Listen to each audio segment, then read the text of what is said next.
kita, pero hindi na ako nakakulong sa kahapon.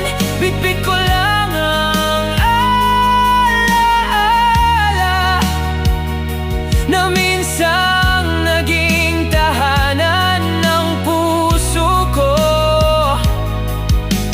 Kung hanggang dito na lang, salamat sa lahat. Dahil kahit hindi ikaw ang naging wakas, ikaw pa rin ang isa sa pinakamagandang kabanata ng buhay.